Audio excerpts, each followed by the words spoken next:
할렐루야. 3월 30일 수요일 새벽입니다. 주님 내가 여기 있사오니 찬양하겠습니다. 주님 내가 여기 있사오니 나를 보내소서. 나의 맘 나의 몸 주께 드리오니 주 받으옵소서. 주님 내가 여기 있사오니 나를 써주소서. 가진 것 모두 다 주께 드리오니 주 받으옵소서. 할렐루야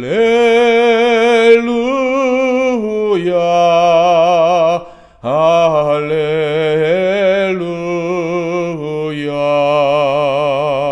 할렐루야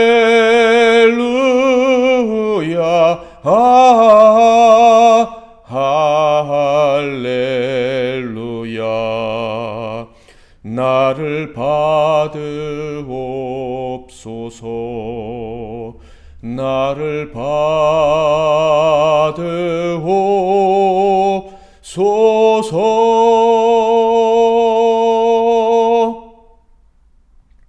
오늘 하나님께서 주신 은혜의 말씀은 구약성경 사무엘상 3장 1절부터 4절 말씀이 되겠습니다. 사무엘상 3장 1절부터 4절 말씀을 봉독해 드리겠습니다.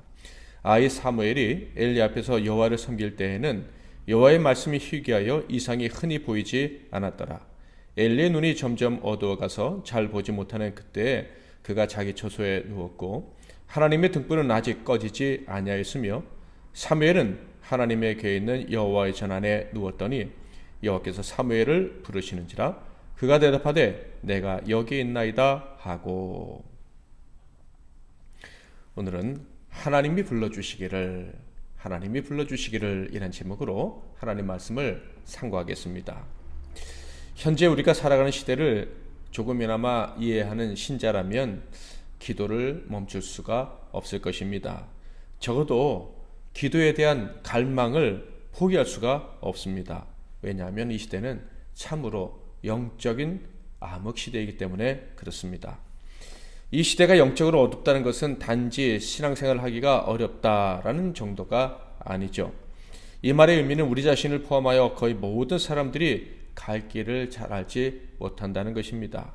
소견에 오른 대로 행동은 하지만 그가 마땅한 길을 가고 있는지 아닌지 알 수 없다는 거예요. 그래서 이 시대를 사는 사람들의 선택은 대부분 하나님의 영광을 가리고 심지어 하나님을 대적하는 경우도 허다합니다. 그러므로 이 시대에 바른 길을 가기를 원한다면 단지 내 인생이 실패하지 않기를 원합니다. 그런 길을 가고 싶습니다라는 그 수준을 넘어서 하나님의 영광을 위한 인생을 정말 살고 싶다면 그는 기도를 멈춰서는 안 되는 거예요. 하나님이 만나주시고 길을 인도해 주시기를 갈망하며 도움을 얻는 외에는 방법이 없다는 것을 알고 늘 기도에 힘써야 하는 것입니다. 사무엘의 어머니 한나가 간절하게 부르짖었던 그런 기도가 우리에게 늘 함께 해야 한다는 것이죠. 결코 이 기도를 뒤로 미룰 수가 없습니다. 한나의 아들 사무엘은요, 영적 어둠이 심해도 너무 심각한 때에 태어난 사람입니다. 그래서 성경은 사무엘이 성전에서 섬길 때의 상황을 이렇게 묘사하고 있죠. 3장 1절 사무엘이 엘리 앞에서 여호와를 섬길 때에는 여호와의 말씀이 희귀하여 이상이 흔히 보이지 않았더라. 사무엘이 어려서 하나님 전에 머물렀죠. 거기서 계속해서 자라났습니다. 그런데 그때 상태가 어떠했느냐 하면 하나님의 말씀이 희귀하고 하나님의 이상이 흔히 나타나지 않았다.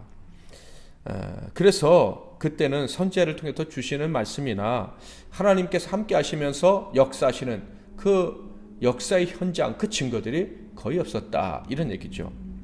이는 하나님과 이스라엘 사이가 거의 단절된 상태였다라는 것을 알려주는 말씀입니다. 기도하는 자도 없었지만 나름 기도한다고 하는 자가 혹시 있었다 할지라도 응답받는 자는 거의 없었다, 이런 말씀입니다. 참으로 영적으로 참담한 비참한 시대다라고 할 수가 있겠죠. 그런데 성경은 이 당시가 참 어두운 시대였지만 참담한 영적 상황만 있었던 것은 아님을 보여줍니다. 2절과 3절의 대조를 통해서 그 어둠의 때에도 희망이 있었다는 것을 우리에게 알려주고 있습니다.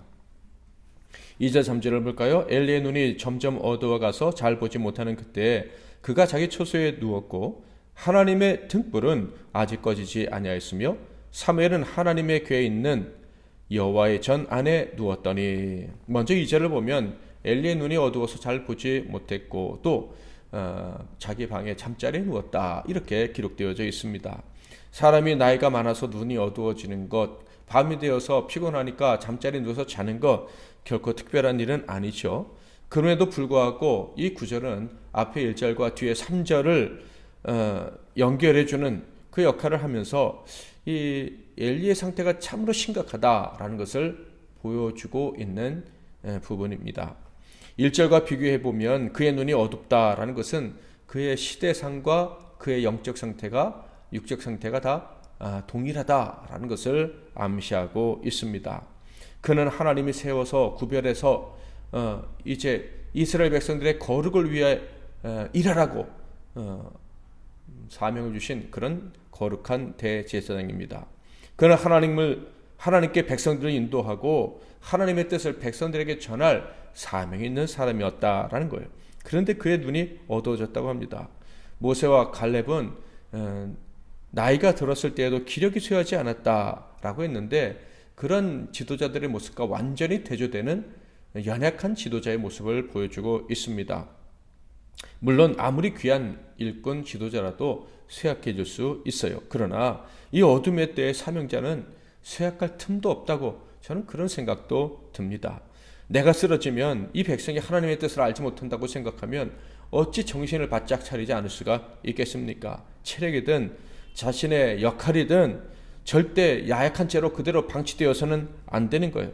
가치 있게 사용되기를 갈망하며 힘을 써야 된다라는 것이죠. 그러나 엘리는 시대적 사명에 둔감했고 무능한 채로 그냥 생존하는 생존자 중에 한 사람이었을 뿐 하나님의 귀한 사명을 맡은 사명자의 모습을 잘 보여주지는 못하고 있습니다. 이에 비해서 3절을 보면 사무엘은 여호와의 궤가 있는 여호와의 전 안에 누웠다, 이렇게 이야기하고 있습니다. 물론 그가 여호와의 궤가 있는 지성소에 누웠을 리는 만무하죠. 그런 일은 불가능합니다. 거기서 누우면 죽는 거예요. 그럼에도 불구하고 이렇게 표현되어져 있는 것은 이 사무엘은 비록 어리고 대제사장도 아니지만 누구보다도 하나님의 은혜에 가까이 있는 자였다라는 것을 묘사하는 말씀입니다. 3절을 보면요, 아주 중요한 사실을 알려주는 어구가 3번이나 등장하는데요. 하나님의 등불, 하나님에게 여호와의 전. 하나님과 관련된, 하나님의 임재와 관련된 그런 말씀들이 무려 3번이나 한 절에 반복해서 나오고 있습니다. 이것이 의미하는 바가 무엇이겠습니까? 비록 아무리 어두운 시대였지만 하나님은 그들과 가까이 계셨다라는 거예요. 희망이 있었다라는 거예요. 아무도 하나님이 가까이 계시다는 것을 느끼지 못하고 살아가고 있지만, 그러나 사모하는 자, 그 마음이 깨끗한 자에게는 하나님이 언제나 자신을 보여주시기 원하신다라는 거예요. 그래서 사무엘에게는 아주 가까이 계셨고 그가 여호와의 궤가 있는 곳에 있어도 죽지 않고 살 수 있는 은총을 입었다라는 것이죠. 그런데 더 놀라운 것은 그는요, 하나님께 가까이 있도록 허락된 자였을 뿐만 아니라 하나님이 불러주시고 사용하시기로 작정하신 사람이었다라는 거예요. 3장 4절, 여호와께서 사무엘을 부르시는지라 그가 대답하되 내가 여기 있나이다 하고, 하나님께서 사무엘을 부르신 이유는 명백했습니다. 바로 그 어둠의 시대를 밝히기 위함이었습니다. 그의 어머니 한나가 소원한 대로 어둠의 원수를 몰아내고 하나님의 영광을 올려드리는 그런 귀한 일꾼이 되게 하시려고 하나님이 그를 부르셨다라는 거예요. 그런데 하나님이 사무엘을 처음 부르셨을 때 그는 대답은 했지만 하나님께 대답을 하지는 못했습니다. 그는 아직 하나님을 알지 못하는 어린아이였기 때문입니다. 어둠의 때라 하나님을 경험한 적도 전혀 없었기 때문입니다. 당연히 직접 하나님의 음성을 듣거나 하나님께서 그에게 베풀어 주신 기적을 경험한 적도 없어요. 그래서 그는 엘리 제사장이 자기를 부르는 줄 알고 엘리 제사장에게로 달려갑니다. 3장 5절 엘리에게로 달려가서 이르되 당신이 나를 부르셨기로 내가 여기 있나이다 하니 그가 이르되 나는 부르지 아니하였으니 다시 누우라 하는지라 그가 가서 누웠더니 여기서 사무엘이 다른 제사장들과 달리 어떻게 성실히 섬겼나 하는 것을 우리가 분명히 확인할 수가 있습니다. 비록 어린 나이였지만 엘리가 부른다고 생각하고 잠자리를 박차고 일어났습니다. 여호와의 등불이 아직 꺼지지 않았다. 이 말은 꺼질 때가 가까이 왔다. 즉 새벽에 가까이 왔다. 이런 말입니다.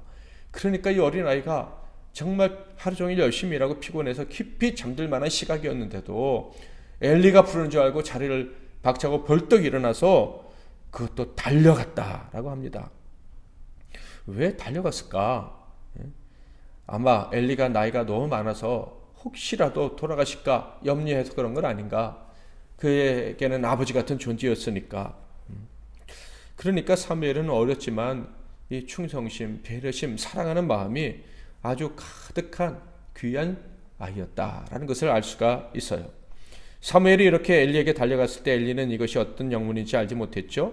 그런데 세 번째 달려오자 그제서야 이것이 하나님의 부르심일 수도 있겠다라는 생각을 하게 됩니다.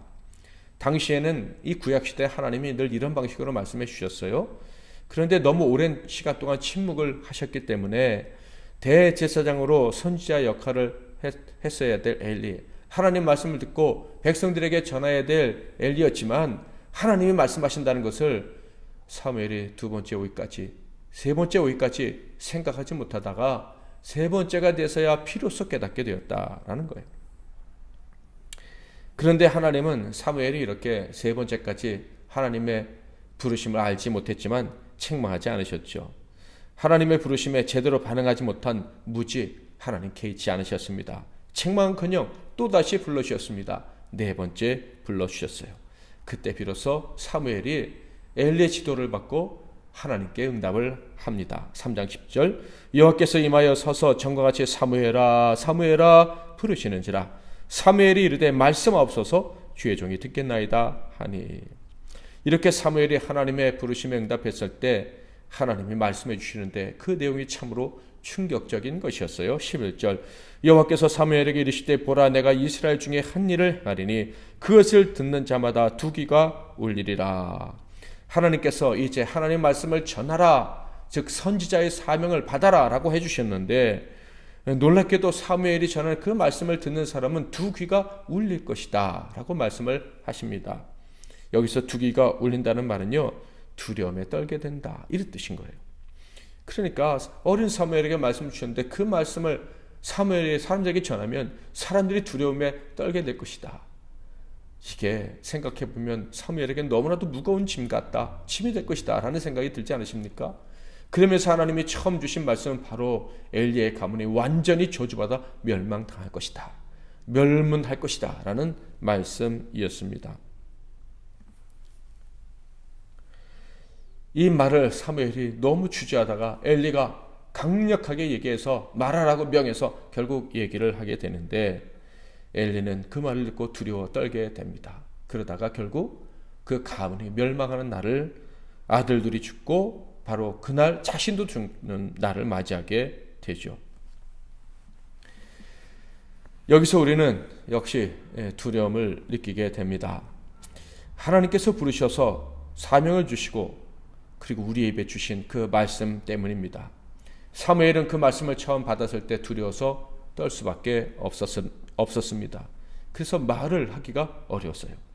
하나님이 주신 말씀의 핵심은 하나님처럼 섬기는 엘리의 가문이 멸망할 것이다 라는 너무나도 두려운 말씀이었기 때문에 그래요.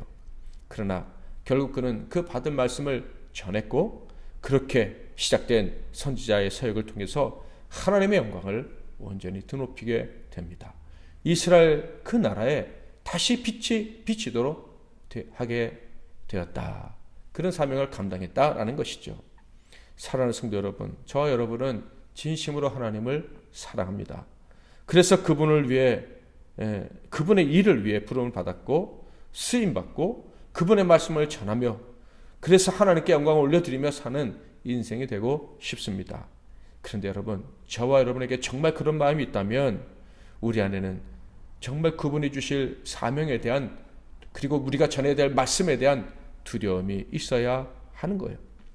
하나님이 나를 불러주신다, 나를 사용해 주실 것이다 라고 말할 때 단지 세상에서 성공자가 되고 모든 사람에게 인정받고 좋은 사람이 되는, 가족들에게도 좋은 말만 하고 교인들과 세상 사람들에게도 좋은 말만 하고 그래서 인정받는 사람이 되기를 꿈꿔서는 절대 안 됩니다. 십자가를 지고 주님을 따르려는 마음의 준비가 있어야 한다는 거예요. 그런 마음으로 부르심과 소명을 받을 각오를 해야 한다는 것이죠. 진리를 외치는 자에게 주어질 무거운 사명감, 그 사명을 감당할 때 기쁨과 함께 그 무거운 사명감 역시 각오해야 한다는 것입니다. 사무엘은 어렸지만 그 사명을 받기 전에 이미 십자가를 지고 있었던 모습을 보여줍니다. 자다가도 벌떡 일어나서 제사장을 위해서 달려가는 그런 성실한 모습을 보이지 않았습니까? 마지막 때 이 영적 어둠이 깊은 이때에 저와 여러분, 우리 MBC 나눔교회 성도들은 비록 어리고 또 부족하기 짝이 없고 연약한 자라 할지라도 하나님의 영광을 꿈꾸며 모였습니다. 그러면 우리 마지막 사명을 감당을 해야 할 것입니다. 이 사명을 저와 여러분이 감당할 수 있기를 바랍니다. 그렇다면 우리가 져야 될 십자가를 두렵고 떨림으로 질 것을 각오할 수 있기를 주님의 이름으로 축원합니다. 십자가 질 것을 두렵고 떨림으로 사모함으로 이 마지막 때 정말 쓰임받는 저와 여러분, 우리 MBC 나눔교회 성도들, 그리고 이 시간에 말씀을 듣는 모든 성도들 되시기를 주님의 이름으로 축복합니다. 말씀 붙잡고 기도하시고 오늘도 승리하시는 하루 되시기를 바랍니다. 하나님 아버지, 저희들은 하나님을 너무나도 사랑하고 그래서 하나님 앞에 쓰임받기 원하는 열망을 가지고 있습니다. 이런 귀한 마음을 주시니 감사합니다. 그러나 하나님께 쓰임받고 싶어도 때로는 하나님 우리를 쓰실 날을 너무 뒤로 미루시는 것 아닌가라는 생각이 들 때도 있습니다. 혹시 우리가 십자가 지기를 거부함으로 그저 사람들에게 좋은 말만 하고 인정받고 평안을 누리기만을 사모함으로 하나님이 주시고 싶은 사명을 뒤로 미루시는 건 아닌지 하나님 우리 자신을 돌아보기를 원합니다.